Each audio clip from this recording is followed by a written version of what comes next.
Hello everyone, welcome to our channel the backyard classes. तो आज हम लोग जो टॉपिक करने वाले हैं उस टॉपिक का नाम है हाउ टू फाइंड वैलेंसी। कि वैलेंसी हम लोग कैसे फाइंड करते हैं। ये जो कॉन्सेप्ट है आपका 9th क्लास का कॉन्सेप्ट है। अगर आप देखेंगे स्ट्रक्चर ऑफ एटम्स में और एटम्स एंड मॉलिक्यूल्स में, ये जो कॉन्सेप्ट है बहुत ज़्यादा इंपॉर्टेंट है। तो फर्स्ट ऑफ ऑल वैलेंसी समझने से पहले हम लोग समझते हैं उसकी डेफिनेशन क्या होती है। The combining capacity of an atom और एलिमेंट। इट मीन्स कि एक अगर आपके पास एक एटम है या एक एलिमेंट है, दोनों सेम ही है। अगर आपके पास एक एलिमेंट है, उस एलिमेंट के अंदर मैक्सिमम कितने नंबर ऑफ इलेक्ट्रॉन वो होल्ड कर सकता है, कितने कंबाइन कर सकता है, उसको हम बोलते हैं वैलेंसी। तो वैलेंसी के टॉपिक को करने से पहले आपको चैप्टर 4 स्ट्रक्चर ऑफ एटम में नील बोर्स एक साइंटिस्ट थे जिन्होंने हमें बताया था कि कैसे इलेक्ट्रॉन को हम डिस्ट्रीब्यूट करते हैं। तो थोड़ा सा कॉन्सेप्ट पहले वो समझ लेते हैं हम लोग। नील बोर्स ने हमें बताया था हमारे पास शेल्स होती हैं। एक होता है के शेल, एक होता है एल शेल, एक होता है एम एंड एक होता है आपका एन शेल। तो अभी हम इन तीनों शेल के बारे, हम चारों शेल के बारे में बात ना कर कर हम सिर्फ इस तीन शेल के बारे में बात करेंगे, के एल एम। अब आपका ये आता है कॉन्सेप्ट कि के शेल में मैक्सिमम कितने इलेक्ट्रॉन रहेंगे, एल शेल में मैक्सिमम कितने इलेक्ट्रॉन रहेंगे और एम शेल में मैक्सिमम कितने इलेक्ट्रॉन रहेंगे। तो इसके लिए भी एक फॉर्मूला है, वो फॉर्मूला मैं आपको बता देता हूं। फॉर्मूला हमारे पास रहेगा 2n²। अब इस 2n² का मतलब क्या होता है। ये 2n² जो फॉर्मूला है, इसी फॉर्मूले से आपको पता चलता है कि के शेल में मैक्सिमम नंबर ऑफ इलेक्ट्रॉन आप कितने रख सकते हो, एल शेल में कितने रख सकते हो और एम शेल में कितने रख सकते हो। तो हम बात करते हैं। अब यहां पे आता है एन क्या होता है। एन का मतलब होता है n is equal to number of orbit. Orbit या फिर आप बोल सकते हो इसको शेल, वो आपके ऊपर है कि नंबर ऑफ ऑर्बिट कौन सा होगा और नंबर ऑफ शेल दोनों मतलब सेम है, आप बोल सकते हो। एग्जांपल लेके चलते हैं। फर्स्ट हमारे पास इनको नाम दे देते हैं हम, शेल 1, शेल 2, शेल 3। ये तीन शेल है हमारे पास। अब उससे पहले मैं आपको कुछ एक स्ट्रक्चर ड्रॉ करके दिखाता हूं नील बोर्ड्स का जो उन्होंने बनाया था। ये आप देखेंगे यहां पे सेंटर में हमारा होता है न्यूक्लियस। आई मैं सिर्फ तीन ही आपको स्ट्रक्चर बना के दिखाऊंगा। इसको हम बोलते हैं न्यूक्लियस। अब न्यूक्लियस के बारे में आपको पता है, पूरा मास, इस पूरे एटम का जो मास होता है वो न्यूक्लियस पे एग्जिस्ट करता है। ये वाली शेल, इसको हम के शेल बोलते हैं। इस शेल को हम बोलते हैं एल शेल एंड इस शेल को बोलते हैं हम एम शेल। अभी हम सिर्फ इन्हीं तीनों शेल्स के बारे में पढ़ेंगे, उसके बाद हमारा कॉन्सेप्ट बिल्कुल क्लियर हो जाएगा। तो अब हम बात कर रहे थे कि के शेल में मैक्सिमम नंबर ऑफ इलेक्ट्रॉन कितने होल्ड करेंगे। तो फॉर एग्जांपल लेके चलते हैं फर्स्ट शेल का के शेल। अब फॉर्मूला हमारे पास के शेल के लिए अगर हम बात करें, फोर शेल के, फॉर्मूला लगेगा 2n²। अब एन मैंने आपको बताया नंबर ऑफ ऑर्बिट या नंबर ऑफ शेल। तो अभी कौन सा शेल यूज करें, K shell which is first shell आपकी रहेगी, यानी फर्स्ट ऑर्बिट रहेगा। तो यहां पे हमारे पास आएगा 2, एन को हम रिप्लेस करेंगे 1 से क्योंकि शेल नंबर 1 है यानी ऑर्बिट 1 है। तो यहाँ पे 1 आ जाएगा एंड इसका स्क्वायर कर देंगे। 1 1 1, 2 into 2 which is equal to 2 electron, यानी कि 2 इलेक्ट्रॉन जो के शेल है वो maximum to maximum 2 electron hold कर सकते हैं, इससे ज्यादा इलेक्ट्रॉन होल्ड नहीं कर सकते। सिमिलरली हम लोग आते हैं एल शेल पे। एल शेल में सेम वही फॉर्मूला हम यूज करेंगे, 2n² which is equal to 2। अब यहां पे n की क्या वैल्यू जाएगी, सेकंड शेल यूज कर रहे हैं, इट मींस 2। तो यहां पे हम 2 लिखेंगे एंड उसका होल स्क्वायर कर देंगे। 2 2 जा 4, 4 2 जा 8, यानी कि मैक्सिमम इलेक्ट्रॉन जो है वो 8 एग्जिस्ट करते हैं एल शेल पे। अगला हमारे पास जो आता है वो आता है एम शेल का। एम शेल की बात करते हैं, हमारे पास सेम वही फॉर्मूला 2n² आएगा हमारे पास, 2 एज इट इज। एन की जगह हम 3 रखेंगे क्योंकि हमारे पास थर्ड शेल है एंड इसका स्क्वायर कर देंगे। 3 3 जा 9, 9 2 जा 18। इट मींस मैक्सिमम इलेक्ट्रॉन जो है वो 18 एग्जिस्ट कर सकते हैं एम शेल में। अब इसको और ज्यादा इजी बनाने के लिए हम लोगों ने एक ट्रिक और अपनाई है कि आप लोगों के 9th क्लास के लेवल पे और 10th क्लास के लेवल पे ये ट्रिक यूज की जाती है कि आपको ये याद नहीं करना है कि एम शेल में 18 करोगे तो बहुत ज्यादा डिफिकल्ट बनता जाएगा। तो हम लोगों ने क्या करा, हम लोगों ने ये मान के चला कि एम शेल के अंदर भी हम जो मैक्सिमम लेके चलेंगे वो 8 इलेक्ट्रॉन ही लेके चलेंगे।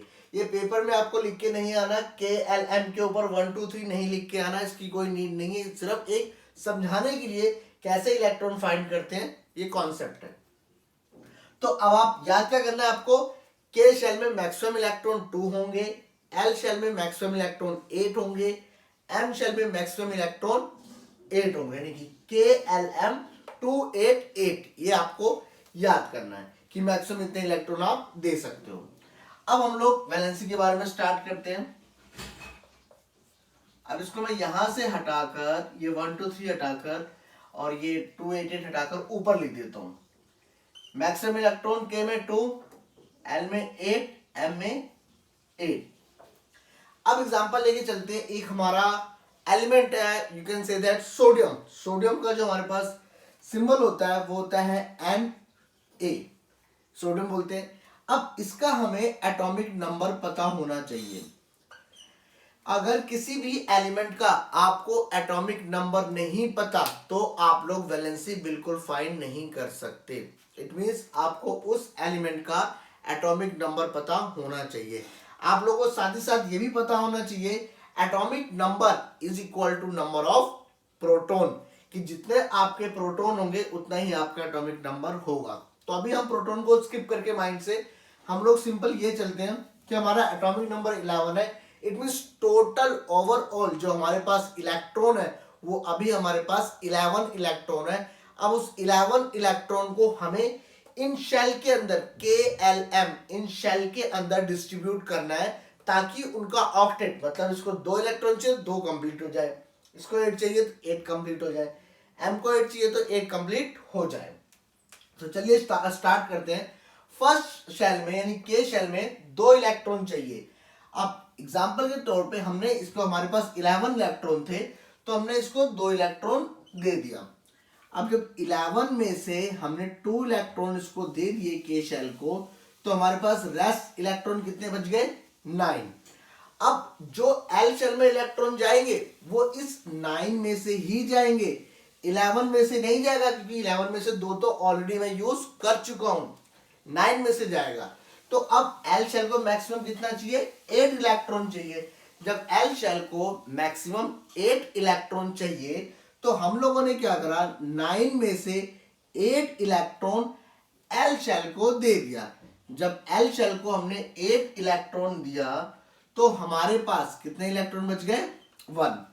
अब आउटर मोस्ट ऑर्बिट, जाहिर सी बात है ये आउटर मोस्ट सबसे लास्ट वाली ऑर्बिट बच गई हमारे पास खाली, इसमें सिर्फ आया 1 इलेक्ट्रॉन। अब ये जो 1 इलेक्ट्रॉन बचा है यही 1 इलेक्ट्रॉन इसकी हो जाएगी वैलेंसी। ये ध्यान रखना, आउटर मोस्ट ऑर्बिट में जितने इलेक्ट्रॉन बचेंगे उन्हीं को हम बोलेंगे वो उसकी वैलेंसी है। अब कॉन्सेप्ट हमारे पास आता है कि सर क्या होगा अगर उस केस में हमारे पास इलेक्ट्रॉन आउटर मोस्ट ऑर्बिट में 5 इलेक्ट्रॉन बचे या 4 से ज्यादा बचे। तो बहुत बेसिक सा कॉन्सेप्ट है, आई मैं समझा देता हूं आपको। अब एग्जांपल लेके चलते हैं हम लोग, अगला जो हमारे पास इलेक्ट्रॉन लेके चलते हैं हम वो लेके एलिमेंट लेके चलते हैं, वो हमारे पास आता है क्लोरीन, जिसका एटॉमिक नंबर होता है 17। इट मींस आपके पास अब 17 इलेक्ट्रॉन है और उन 17 इलेक्ट्रॉन को KLM शेल में फिल करना है। अब 17 में से पहले वाले में कितने जाएंगे 2 इलेक्ट्रॉन, यहां पे 2 आ गए, हमारे पास कितना बच गया 15। अब दूसरे वाले में कितने जाएंगे 8 इलेक्ट्रॉन, तो दूसरे वाले में बात करते हैं 15 माइनस 8 कितना बच गया 7। इट मींस एल शेल को मैंने 8 दिया, देखो पहले वाले में के इलेक्ट्रॉन में 2 गए, 2 माइनस करा 17 में से 2 माइनस करा 15, अब 15 बच गए। अब एल वाले में 8 जाएंगे तो 15 माइनस 8, अब 15 माइनस 8 कर दिया, हमारे पास कितने बच गए 7। यानी कि M वाले में कितने इलेक्ट्रॉन हो गए? 7। अब आप लोगों के माइंड में आएगा 7 इसकी वैलेंसी है। नहीं, बिल्कुल गलत। 7 इसकी वैलेंसी नहीं हो सकती। रीजन, कभी भी इलेक्ट्रॉन को आप आगे पढ़ोगे कोवेलेंट बॉन्ड और आपका कोवेलेंट बॉन्ड और आयनिक बॉन्ड के बारे में, तो उसके अंदर आपको समझ में आएगा वैलेंसी क्यों नहीं हो सकती 7। अब यहां पे अगर हम बात करें इसको कितने इलेक्ट्रॉन चाहिए अपना ऑक्टेट कंप्लीट करने के लिए, इट मींस इसको 8 कंप्लीट करने के लिए कितने इलेक्ट्रॉन चाहिए? सिर्फ 1 इलेक्ट्रॉन चाहिए। तो ये एक इलेक्ट्रॉन एक्स किसी से भी बोरो कर सकता है, उधार मांग सकता है। तो उस केस में ये एक इलेक्ट्रॉन किसी से मांगेगा। अब ध्यान रखना, जब वो इलेक्ट्रॉन मांग रहा है, किसी से उधार ले रहा है, तो जितने इलेक्ट्रॉन वो उधार ले रहा है उतनी ही उसकी वैलेंसी हो जाएगी। अब यहां पे कितने इलेक्ट्रॉन मांग रहा है? ये एक इलेक्ट्रॉन, तो इसकी वैलेंसी जो हो जाएगी वो 1 हो जाएगी, यानी कि -1 होगी, क्योंकि उधार मांग रहा है, माइनस में है, तो ये -1 हो जाएगी। अब इसको और इजी बनाने के लिए हम लोग समझते हैं यहाँ पे 2 कॉन्सेप्ट। आई मैंने क्लोरीन का लिया था, अब यहां पे लेके चलते, मैं यहां से रब कर देता हूं सोडियम का भी। सोडियम का वही सेम 11, इसका एटॉमिक नंबर था 11 में से मैंने दिया 2 पहले वाले शेल को, के को, तो मेरे पास बचा 9 में से मैंने दिया 8 अगले वाले शेल को, तो मेरे पास बचा 1, तो आउटर मोस्ट ऑर्बिट में बचा 1। अब मैंने उस टाइम बोल दिया कि हाँ 1 इसकी वैलेंसी है। तो आपको क्या ध्यान रखना है, जब भी आउटर मोस्ट ऑर्बिट, मैं ये नहीं कह रहा कि एम शेल के अंदर ही आउटर मोस्ट ऑर्बिट होगा, नहीं, हो सकता है एल शेल में भी इलेक्ट्रॉन कम बचे। जब भी आउटर मोस्ट ऑर्बिट में, आउटर मोस्ट ऑर्बिट अभी यहां पे बात करेंगे, तो क्योंकि एल वाला तो पूरा फुल हो चुका है, तो इसको हम आउटर मोस्ट ऑर्बिट नहीं बोलेंगे। एम वाले के अंदर खाली है स्पेस, तो इसको हम आउटर मोस्ट ऑर्बिट बोलेंगे। जब भी आउटर मोस्ट ऑर्बिट के अंदर 4 से कम इलेक्ट्रॉन बचते हैं, यानी कि जब भी आउटर मोस्ट ऑर्बिट के अंदर, यानी कि यहां पे जब हमारे पास 4 से कम इलेक्ट्रॉन बचेंगे, ये ध्यान रखना, जो इलेक्ट्रॉन होंगे वो हमेशा 4 से क्या होंगे? कम होंगे। ये ध्यान रखना, इलेक्ट्रॉन जो होंगे वो 4 से कम होंगे। जब वो 4 से कम होंगे तो वही उसकी वैलेंसी हो जाएगी। अब जैसे इस वाले केस की बात करते हैं हम, अब यहां पे आउटर मोस्ट ऑर्बिट में इलेक्ट्रॉन कितने बच रहे थे? 1। अब 1 इलेक्ट्रॉन बच रहे थे, इट मींस 1 ही क्या हो जाएगी? इसकी वैलेंसी हो जाएगी, क्योंकि 1 इज लेस देन 4, 4 से कम है, तो वही उसकी वैलेंसी हो गई। अब जब भी 4 से कम इलेक्ट्रॉन बचेंगे आउटर मोस्ट ऑर्बिट में, तो उसको हम बोलेंगे कि वो आपका पॉजिटिव 1 होगा, यानी कि +1, यानी कि इसकी वैलेंसी आएगी +1, और +1 जो होगा वो आपका मेटल कहलाएगा। ध्यान रखना, ये आपका 10th क्लास में आएगा, लेकिन अभी आप सीख लो कि अगर वैलेंसी पॉजिटिव है, इट मींस वैलेंसी आपकी 4 से कम है आउटर मोस्ट ऑर्बिट में, तो उसको हम +1 बोलेंगे, और वही वो हमारा मेटल होगा। अब आगे हम लोग चलते हैं इस वाले केस में, अगर हम बात करें इस वाले केस की, क्लोरीन वाले केस की। अब क्लोरीन में जब भी आपके इलेक्ट्रॉन 4 से ज्यादा होंगे आउटर मोस्ट ऑर्बिट में, इट मींस यहां पे आप देखो आउटर मोस्ट, क्लोरीन वाला केस लेके चल रहा हूं मैं। क्लोरीन वाले केस में जो इलेक्ट्रॉन थे वो आपके 4 से ज्यादा थे। अब जब 4 से ज्यादा इलेक्ट्रॉन है, तो हमेशा 8 में से जितने इलेक्ट्रॉन आउटर मोस्ट ऑर्बिट में है उसको माइनस करेंगे, यानी कि 8 में से इस टोटल, मतलब टोटल चाहिए कितना उसको? 8 चाहिए, लेकिन बचा कितना है? 7। तो टोटल में से जितने इलेक्ट्रॉन आउटर मोस्ट, चाहे 6 बचाओ, चाहे 3 सॉरी, चाहे 6 बचाओ, चाहे 5 बचाओ, चाहे 7 बचाओ, लेकिन 4 या 4 से कम नहीं बचा होना चाहिए। अगर 4 या 4 से कम बचा है, 4 या 4 से कम बचा है, तो वही वैलेंसी हो जाएगी और पॉजिटिव होगी। अगर 4 से ज्यादा, 5, 6, 7, 8 होगा तो ऑक्टेट कंप्लीट है, उसको कंसीडर नहीं करेंगे।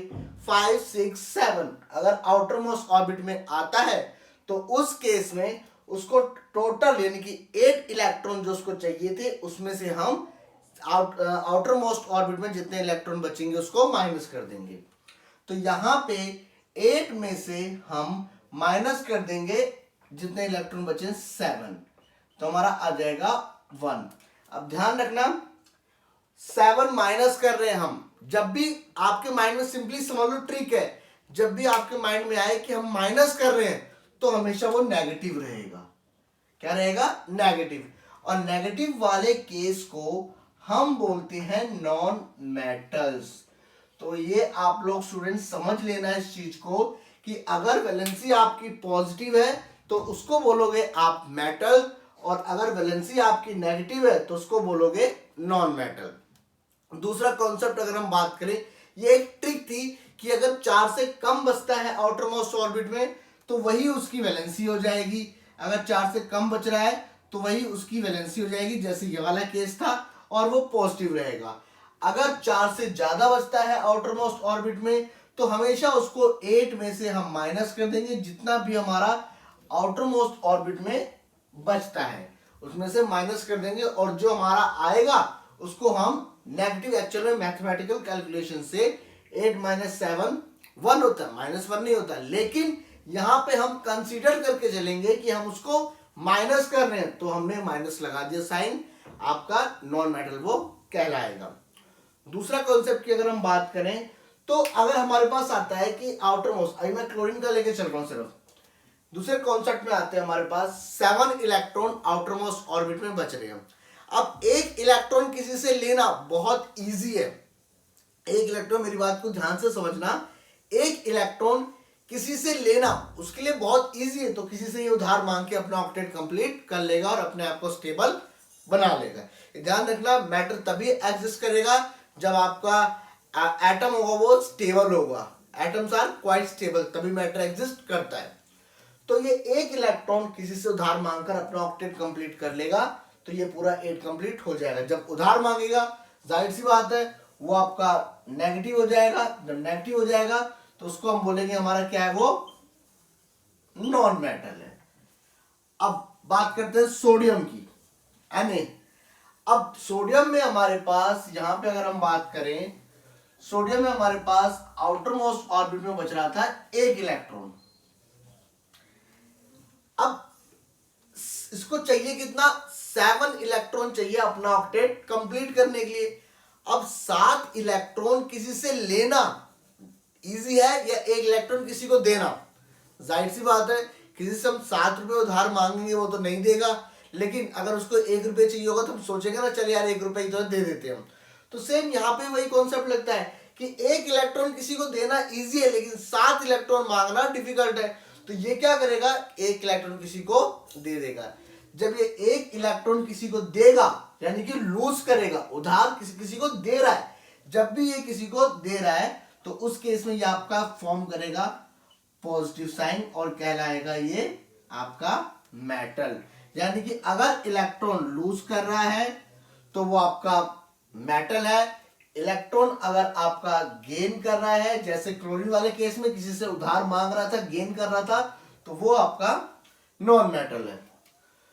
आई होप आपको वैलेंसी का टॉपिक अच्छे से क्लियर हो गया होगा। तो ऐसे ही और अमेजिंग वीडियोस के लिए और ऐसे ही कॉन्सेप्ट्स के लिए चैनल को सब्सक्राइब करिए। हो सके तो इस चैनल को शेयर भी करिए, लाइक भी करिए, कमेंट करिए। Thank you so much.